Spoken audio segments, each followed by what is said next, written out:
এই পৃথিবীর চারজন বাদশাকে আল্লাহ পাক পৃথিবীর মাশরিক থেকে মাগরিব, শিমাল থেকে জুনুব পর্যন্ত আল্লাহ পাক তাদেরকে ক্ষমতা দিলেন, পাওয়ার দিলেন।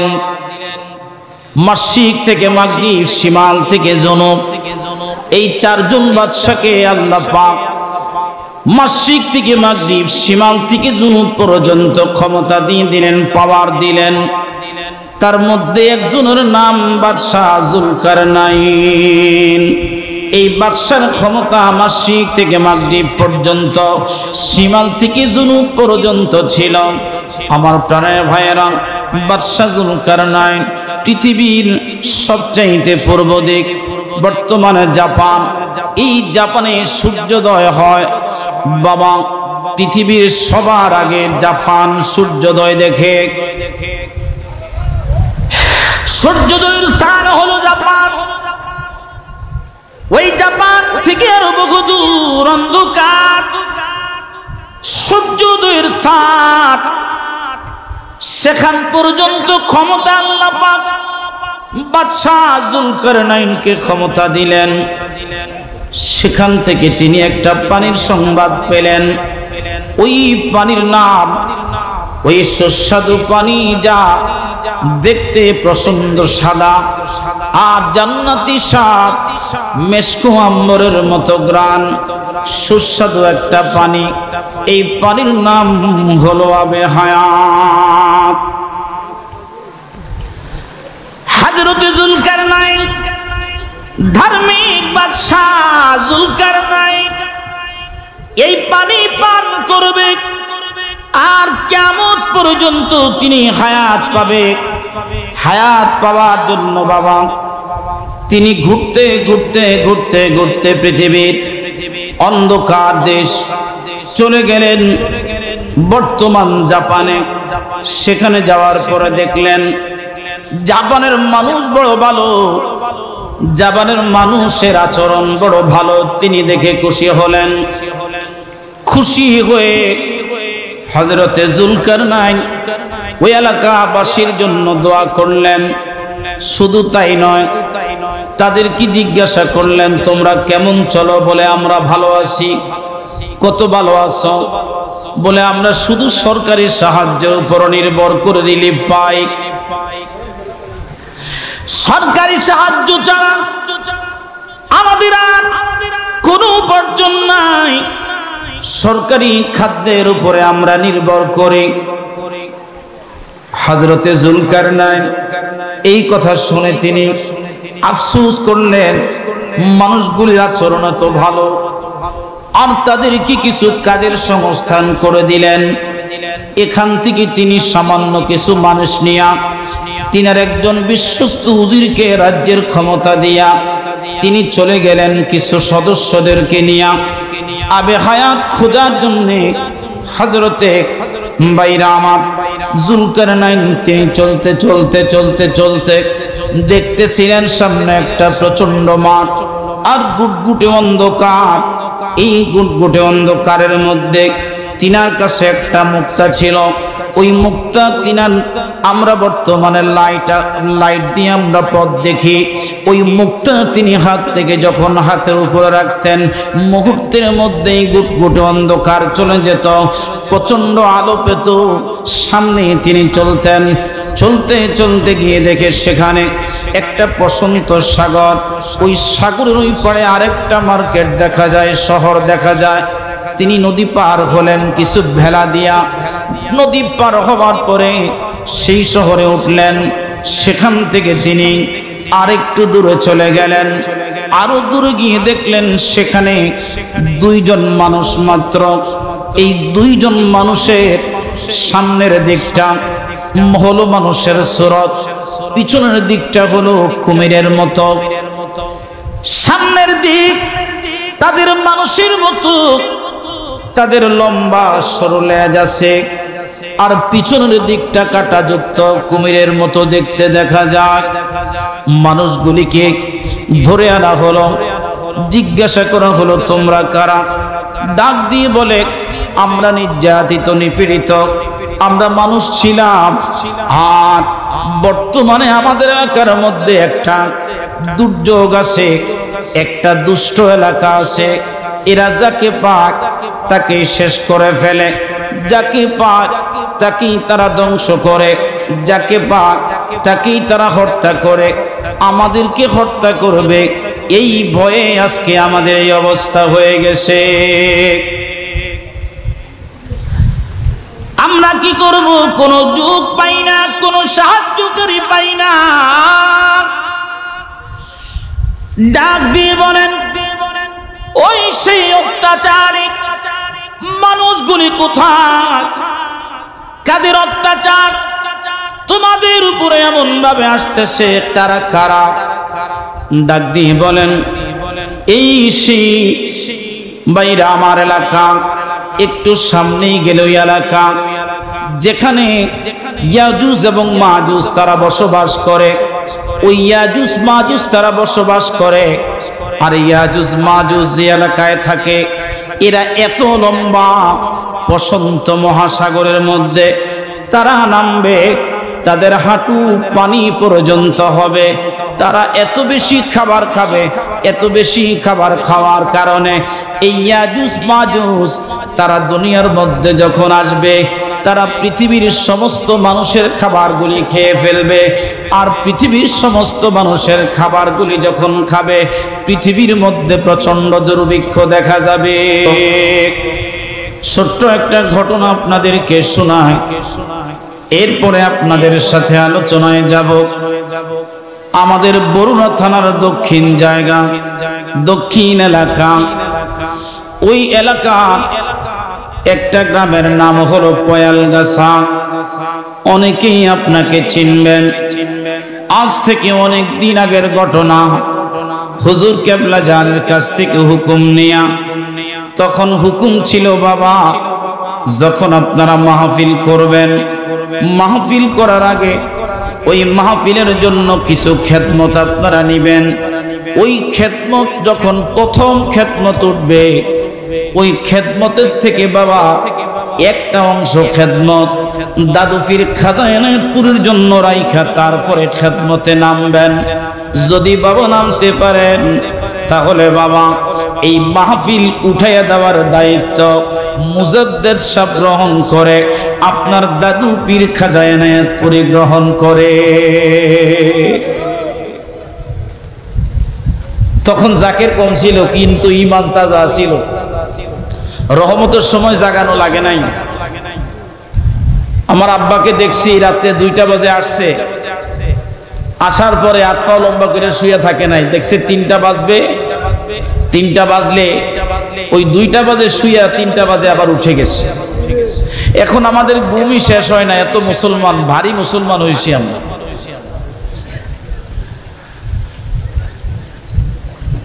একজন মানুষ, সে কাপ্তায় গেলাম, সেখানে তাকে মানুষ চিনে। কক্সবাজার গেলাম, সেখানে মানুষ চিনে। পঞ্চগড় গেলাম, সেখানে মানুষ চিনে। সেই বোলা গেলাম, পাথরঘাটা গেলাম, সেখানেও তাকে চিনে। বোঝা গেল ইনার জীবনে বৈশাখ খান নাই। আমরা তো শুধু সম্পদ আর সন্তান নিয়ে ব্যস্ত না, এর বাহিরে আরেকটা জগৎ আছে। এই জগৎটা হলো, এই সব কিছুর বাহিরে আরেকটা জগৎ। ওই জগতে গেলে মানুষের কবর জগতের কথা মনে হয়। আল কবরু আউয়ালু মানজিলুম মিনাল আখিরাহ। নবীজি বলছেন, এই কবরটা হলো আখিরাতের কতগুলি স্টেশনের মধ্যে এটা প্রথম স্টেশন। এটার নাম কি? কবর। এটার নাম কি? কবর। এই কবর কোনো স্কুলে পড়ানো হয় না। এই কবর, এই কবরের পরিচয় কোনো স্কুলে দেয় না, কোনো মাদ্রাসায় কবরের পরিচয় দেয় না, কোনো ভার্সিটি কবরের পরিচয় দেয় না। তারা তো এই নির্দিষ্ট বিষয়ের উপরে আপনি লেখাপড়া করেন, ওই বিষয়ের উপরে আপনাকে টিচিং দিবে, কবরের পরিচয় আপনাকে দিবে না। কারণ কবর সম্পর্কে কোনো সাবজেক্ট বিশ্ব ইউনিভার্সিটিগুলো তো পড়ানো হয় না, প্রিয় ভাইরা আমার। কিন্তু যখনই আপনি আল্লাহর ওলির কাছে যাবেন, আল্লাহর ওলি প্রথম আপনাকে কবরের কথা বলবে। সুবহানাল্লাহ বলেন না? কি কথা? কবরের কথা। কেন? এই কাতবার মাহফিলে বৃষ্টি হোক, ঝড় হোক, যাই হোক, একটা নির্দিষ্ট সময় আমরা মোনাজাত দিয়ে দিব, হয় আধা ঘন্টা আগে, না হয় আধা ঘন্টা পরে। বরুড়া বাজারে আমরা যাই একটা নির্দিষ্ট সময়ের জন্য, এই টাইমের পরেও আমি থাকবো না, আগেও যাব না। আমার বাড়িতে আমি ঘুমাই, সেটাও একটা নির্দিষ্ট সময়। তবে বাবা, এই যে কবরে আমরা ঘুমাইতেছি, এই কবরের সময়টা অত্যন্ত কঠিন সময়। এটার কোনো নির্দিষ্ট কোনো সময় নাই, বেমেসাল সময়, যার কোনো মেসাল নাই।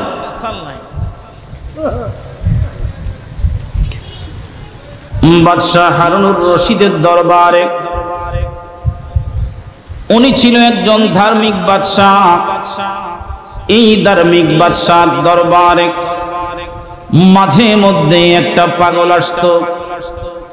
পাগল এসে বলতো, বাদশাহ, তোমার এই বাদশাহিত্বের মধ্যে কি জন্য আমাকে ডাকা হয়? এই বাদশাহী আমার ভালো লাগে না। রাজ দরবারে অনেক উজির নাজির, সুসজ্জিত রাজ দরবার।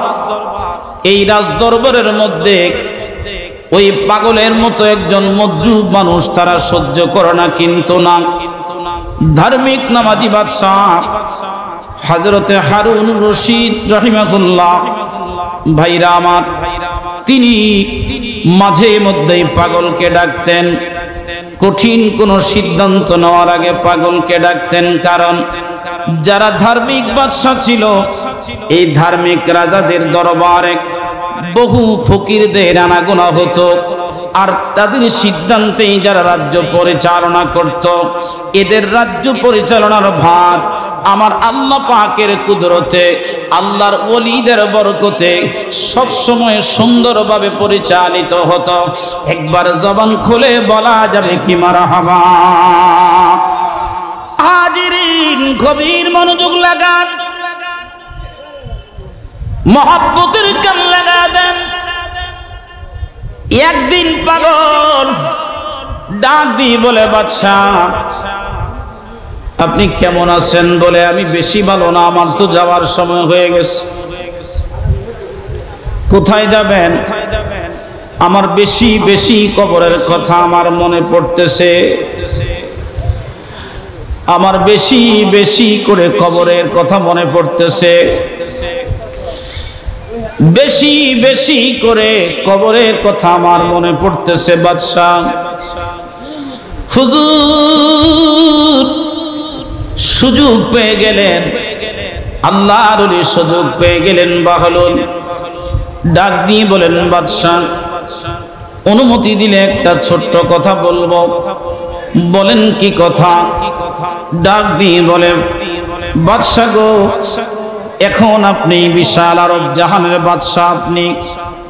আপনি যেখানেই যান, 3 মাস আগে সেখানে পুলিশ বাহিনী পাঠান, গোয়েন্দা বিভাগ পাঠান, NSI পাঠান, সাংবাদিক পাঠান। তারা যদি আপনার পক্ষে নিরাপত্তার সর্বোচ্চ সিকিউরিটি প্রদান করে, দায়িত্ব গ্রহণ করে, আপনি সেখানে যাওয়ার সিদ্ধান্ত নেন, আপনি সেখানে গিয়ে খাবারের জন্য কোনো অভাব না হয়, আপনার টয়লেট করার জন্য কোনো অভাব না হয়, আপনার শারীরিক মানসিক সব কিছুর ব্যাপারে যেন কোনো অসুবিধা না হয়, এই জন্য আপনার খাদেমদেরকে আপনি 1 সপ্তাহ 10 দিন আগে পাঠান। হুজুর,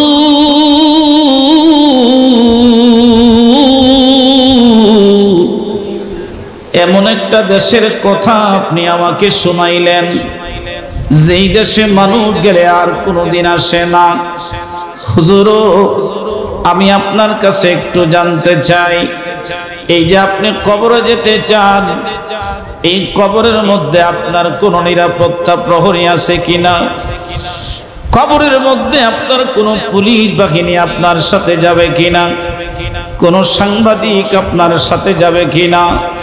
কোনো পুলিশ বাহিনী, গোয়েন্দা বিভাগ, NSI যাবে কিনা? আমি একটু জানতে চাই। আল্লাহর ওলি ডাক দিয়ে বলেন, বাদশাহ, সেখানে আপনি কি খাবেন? খাওয়ার কোনো মেনু আপনার জন্য রাখা আছে কিনা। বাদশাহ হারুনুর রশিদ চেয়ার থেকে নেমে গেলেন, আল্লাহর ওলির কদম মোবারকে বসে দুপুটা চোখের পানি ছেড়ে দিয়া কান্দের বলে, হুজুর আপনি কবরের মধ্যে সব সময় দেন, এই জন্য মানুষ আপনাকে পাগল বলে। আমি দেখলাম না, চিন্তা করে দেখলাম আপনি সঠিক, আমি বেঠিক। আজ থেকে দুনিয়ার রাজ্য আমি ছেড়ে দিলাম, ছেড়ে দিয়ে আপনার মতো ওই কবর দেশের বাসিন্দাদের সাথে একটু আমি দায়িত্ব পালন করে তাদের সাথে আমার দূরত্ব কমাইয়া আমি তাদের সাথে সময় দিতে চাই। একবার জবান খুলে বলা যাবে কি মারহাবা?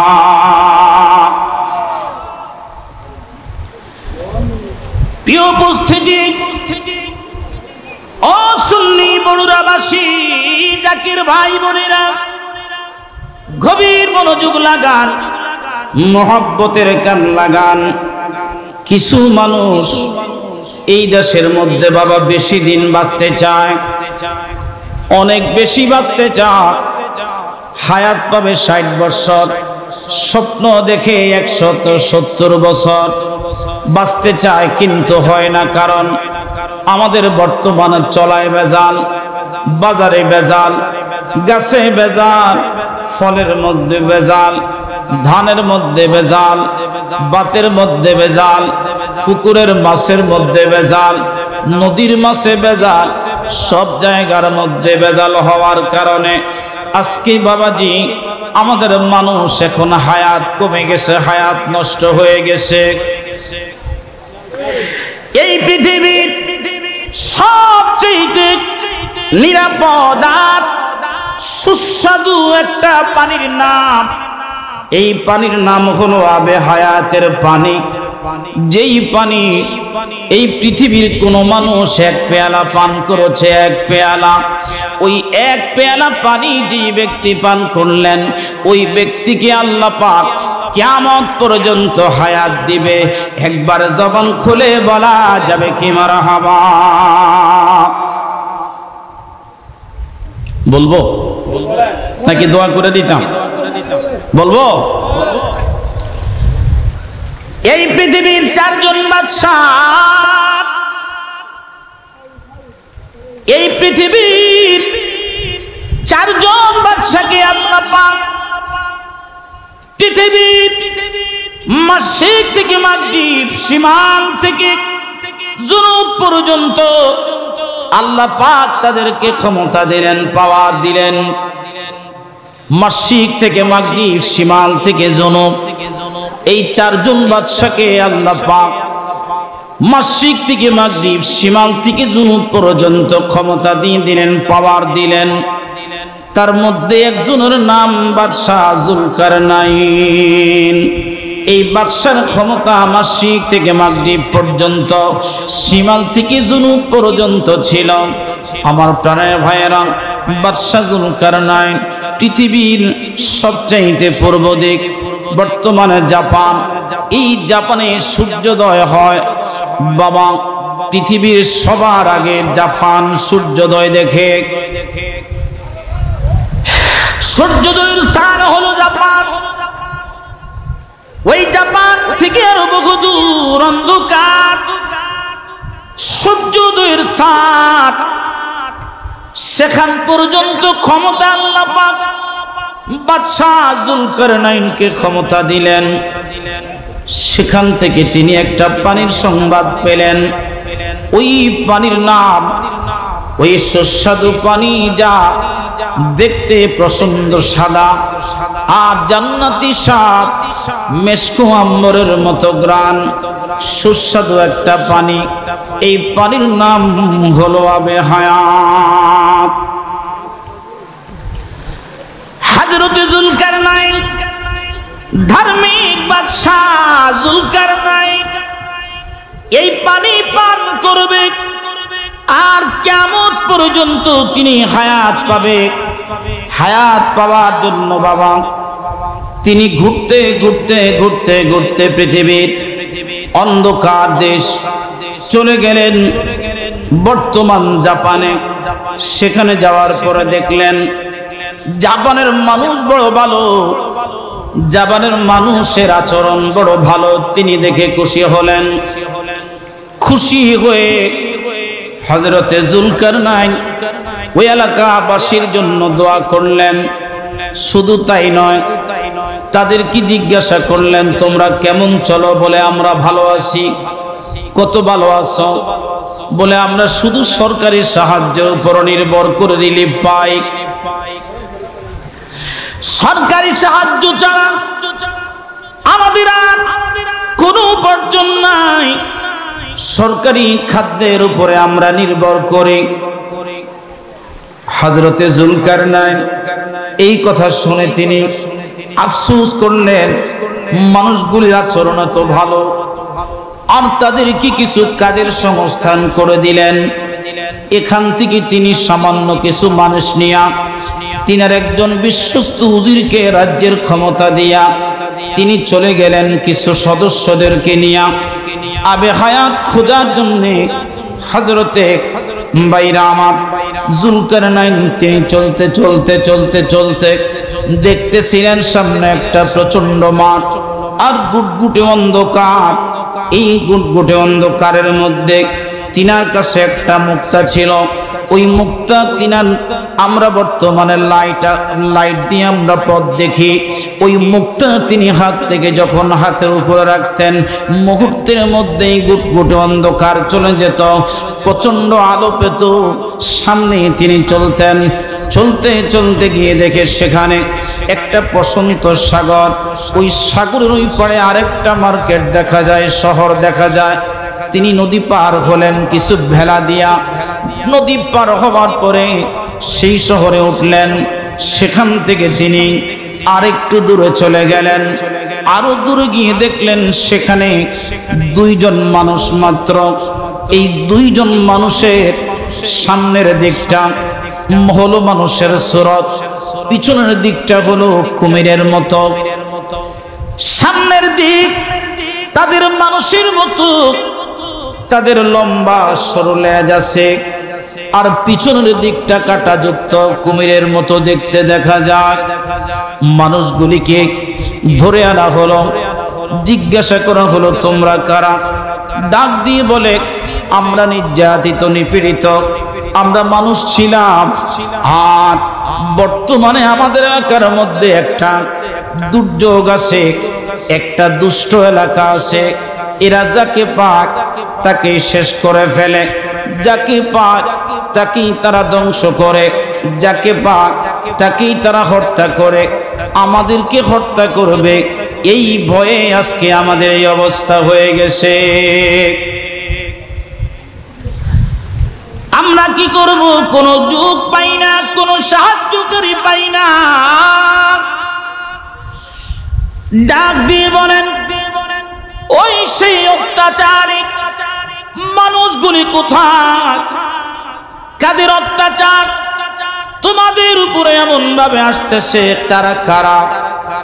ডাক দিয়ে বলেন, এই সেই বাইরে আমার এলাকা, একটু সামনেই গেল ওই এলাকা যেখানে ইয়াজুজ এবং মাজুজ তারা বসবাস করে। ওই ইয়াজুজ মাজুজ তারা বসবাস করে। আর ইয়াজুজ মাজুজ যে এলাকায় থাকে, এরা এত লম্বা প্রশান্ত মহাসাগরের মধ্যে তারা নামবে, তাদের হাঁটু পানি পর্যন্ত হবে। তারা এত বেশি খাবার খাবে, এত বেশি খাবার খাওয়ার কারণে এই ইয়াজুজ মাজুজ তারা দুনিয়ার মধ্যে যখন আসবে, তারা পৃথিবীর সমস্ত মানুষের খাবারগুলি খেয়ে ফেলবে। আর পৃথিবীর সমস্ত মানুষের খাবারগুলি যখন খাবে, পৃথিবীর মধ্যে প্রচন্ড দুর্ভিক্ষ দেখা যাবে। মহব্বতের কান লাগান। এবার বাদশা জুলকারনাইন বললেন, ওরা কারা? বলে, এদেরকে তো আমরা চিনি না। যখন এরা আমাদের এলাকার মধ্যে আসে, এলাকার মধ্যে আসে, দানবাকৃতি দ্বারা আসে, তাদের সামনের দুটা শিং, বন্ধু গভীর মনোযোগ লাগান, ওই শিংওয়ালা প্রাণীগুলি আসে মানুষের মতো দেখতে। এদের অত্যাচারে আমরা অশিষ্ট নষ্ট হয়ে গেলাম। হযরতে যুলকারনাইন বাদশাহ বাইরা আমার তিনি কি করলেন, তাদের মাঝে একটা বিশাল দেয়াল বানিয়ে দিলেন। ওই এলাকার মধ্যে একটা দেয়াল বানিয়ে দিলেন, কিয়ামত পর্যন্ত এলাকার মধ্যে থাকবে। ওই ইয়াজুজ মাজুজ পৃথিবীতে আসার জন্য প্রতিদিন ওই বিশাল দেয়ালটা ভাঙার জন্য সকাল থেকে সন্ধ্যা পর্যন্ত তারা পরিশ্রম করে। দেয়াল কেটে কেটে কেটে কেটে কেটে কেটে তারা একেবারে শেষ পর্যায়ে যখন চলে আসে, তখন সূর্যাস্তের সময় হয়ে যায়, মাগরিব গনিয়ে যায়। তারা বলে না রাত্র হয়ে গেছে, হ্যাঁ আজকে আর আমরা এই দেয়াল কাটবো না, আগামী দিন সকালবেলা আবার কাটবো। সকালবেলা এসে দেখতেছে দেয়াল যেমন ছিল আবার তেমন হয়ে গেছে। প্রতিদিন সকাল থেকে সন্ধ্যা পর্যন্ত দেয়ালটা এইভাবে তারা কাটতে থাকে, আর নতুন রূপে দেয়াল তৈরি হয়ে যায়। হযরতে যুলকারনাইন বাদশাহ বলেন, দুনিয়ার মানুষ শোনো, এই ইয়াজুজ মাজুজ একদিন পৃথিবীতে আসবে। একদিন তারা সকাল থেকে সন্ধ্যা পর্যন্ত কাটবে, দেয়ালটাকে ছিদ্র করে করে দামি দামি ভারী ভারী শাপল দিয়ে তারা আঘাত করে করে দেয়ালটাকে দুর্বল করে ফেলবে। সন্ধ্যা হয়ে যাবে, সন্ধ্যা হয়ে যাওয়ার সময় তারা বলবে ইনশাআল্লাহ আগামীকালকে এই দেয়াল আমরা অবশ্যই ভাঙবো। একবার জবান খুলে বলা যাবে কি মারহাবা। যেই মাত্র তারা আল্লাহর উপর ভরসা করে ইনশাআল্লাহ বলবে, পরের দিন তারা সত্যি বাবা ওই দেয়াল তারা ভেঙে দুনিয়ার মধ্যে আসবে। আসার পরে তামাম পৃথিবীতে তারা ছড়িয়ে পড়বে।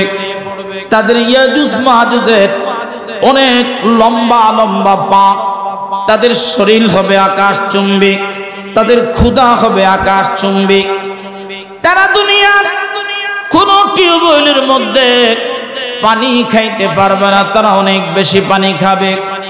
পানি খাওয়ার কারণে, বেশি বেশি পানি খাওয়ার কারণে নদীগুলি, সাগরগুলি, পুকুরগুলি তারা শুকিয়ে ফেলবে।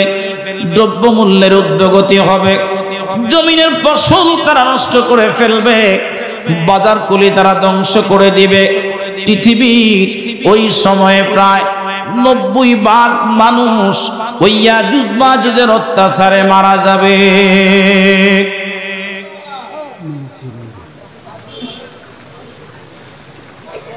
দশ মিনিট সময় দেন। ইয়াজুজ মাজুজের অত্যাচারে দেশের 90 ভাগ মানুষ তারা দুনিয়া থেকে ধ্বংস হয়ে যাবে, মারা যাবে। এমন সময়ে ইমাম মাহদী আলাইহিস সালাম আসবে। ওনার দরবারে নালিশ হবে, হুজুর হুজুর হুজুর আমরা ইয়াজুজ মাজুজের অত্যাচারে আমরা অতিষ্ঠ। হুজুর আমাদেরকে ইয়াজুজ মাজুজের হাত থেকে আপনি হেফাজত করেন। মুহূর্তের মধ্যেই বাবা ওই হযরত ইমাম মাহদী আলাইহিস সালাম আল্লাহর দরবারে দোয়া করবে। দোয়া করার সাথে সাথে এদের ঘাড়ের মধ্যে পোকা হবে, পোকা। ওই পোকার কারণে ইয়াজুজ মাজুজ ধ্বংস হয়ে যাবে, মারা যাবে। একবার জবান খুলে বলা যাবে কি আল্লাহু আকবার। হযরত বাদশাহ যুলকারনাইন ঘুরতে ঘুরতে ঘুরতে ঘুরতে পৃথিবীর সূর্যোদয়ের স্থান বর্তমানে জাপান থেকে আরো বহু দূরে চলে গেলেন। সেখানে যাওয়ার পরে অন্ধকার ঘুটঘুটে এলাকা, এই অন্ধকার ঘুটঘুটে এলাকার মধ্যে তিনি চলে গেলেন। সেখানে কোনো মানুষ নাই।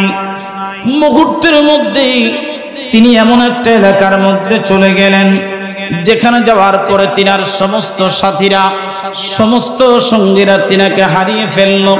তিনাকে হারিয়ে ফেলার পরে হযরতে যুলকারনাইন বড় একা হয়ে গেলেন। একা হয়ে যাওয়ার পরে সেখানে বন্ধু মুসলমান সাথে দেখা হয়ে গেল।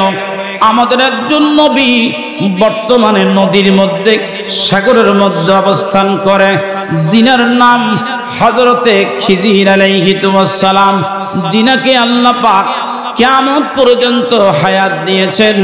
একবার জবান খুলে বলা যাবে কি আল্লাহু আকবার। একই সময় হযরতে যুলকারনাইন আর হযরত খিজির আলাইহিস সালাম ওই এলাকার মধ্যে দেখা হয়ে গেল। দুইজন দুই পথ দিয়ে চলে গেলেন। অন্ধকার গুহা, ওই গুহার মধ্যে গিয়ে হযরতে খিজির আলাইহিস সালাম যেই পথ দিয়ে গেলেন, ওই পথ দিয়ে যাওয়ার পরে দেখে সুন্দর একটা পানির নহর, দেখতে একেবারে ধবধবে সাদা আর প্রচন্ড গ্রাম। আর সেই সুস্বাদু পানি তিনি দেখে একটু পান করার পরে হযরত খিজির আলাইহিস সালামের চেহারা আমার আল্লাহ পাক হযরত খিজির আলাইহিস সালামের চেহারা এই পানির বদৌলতে আল্লাহ পাক পরিবর্তন করে দিলেন, সুন্দর উজ্জ্বল করে দিলেন। করার পরে বাইরা আমার কিয়ামত পর্যন্ত হায়াত পাইলেন। অপরদিকে হযরত যুলকারনাইন তিনি যখন পথ চলতেছিলেন, এমন সময় আসমানের একদল ফেরেশতা তিনার সঙ্গে সাক্ষাৎ হয়ে গেল। তিনার সঙ্গে সাক্ষাৎ হয়ে যাওয়ার পরে প্রশ্ন করলেন, যুলকারনাইন আপনি কোথায় যান? বলে আমি আবি হায়াতের সন্ধানে যাই। বলে আপনি তো বড় দুনিয়ালোভী, আপনি বর্তমানে ইয়ারূপ জাহান সহ তামাম পৃথিবীকে আপনি শাসন করেন। দুনিয়ার মোহে আপনার বড় মায়া পড়ে গেছে। এ যুলকারনাইন, আপনি তো আখিরাতের বাদশা ছিলেন, তাহলে কি জন্য দুনিয়ার মোহে আপনি লোভ করবেন? যেই ব্যক্তি আবে হায়াত পান করবে ওই ব্যক্তি তো দুনিয়াবি বাদশা হয়ে যাবে। আপনি দুনিয়ার বাদশা হয়েন না, দুনিয়ার প্রতি লোভ আপনি ছেড়ে দেন। ও মুসলমান, আমি জানতে চাই বর্তমানে আমাদের সমাজে যারা নেতৃত্ব দেয়, আমাদের সমাজের কমিশনার, আমাদের চেয়ারম্যান, আমাদের এমপি, আমাদের মন্ত্রী, আমাদের প্রধানমন্ত্রী, তাদের দুনিয়ার লোভ আছে না নাই? আমার কথা শুনতেছেন কি শুনেন না? কম না বেশি? হযরত যুলকারনাইন আল্লাহ পাঠানো ওই দূতদের কথা শুনে শুনে তিনি তিনার গতিপথ পরিবর্তন করে ফেললেন। আবার তিনি ফিরে আসলেন তিনার সাথীদের সাথে। ডাক দিয়ে আল্লাহর দরবারে বলে, আল্লাহ আমি দুনিয়ার কোনো বাদশা হতে চাই না। দুনিয়ার বাদশাহী আমার ভালো লাগে না। তুমি মালিকের গোলামি আমি সারা জীবন করেছি, বাকি জীবনটা তোমার গোলামি করতে করতে করতে করতে তোমার ডাকে সাড়া দিয়া তোমার ডাকে আমি সাড়া দিতে চাই। এই বলে তিনি সেখান থেকে চলে আসলেন। প্রতিমধ্যে বাবারা তিনার সেই সৈনিকদের সাথে দেখা হলো। হযরতে খিজির আলাইহিস সালামের ডাক দিয়ে বলে, তোমাদের সাথী যুলকারনাইন কোথায়? বলে, তিনি তো আমাদেরকে ছেড়ে চলে গেলেন। কোথায় গেলেন তিনি? বলে, আমরা জানি না। বলে, আপনি কে? বলে, তোমরা কি আমাকে চিনো না? বলে, না না আমি চিনি না।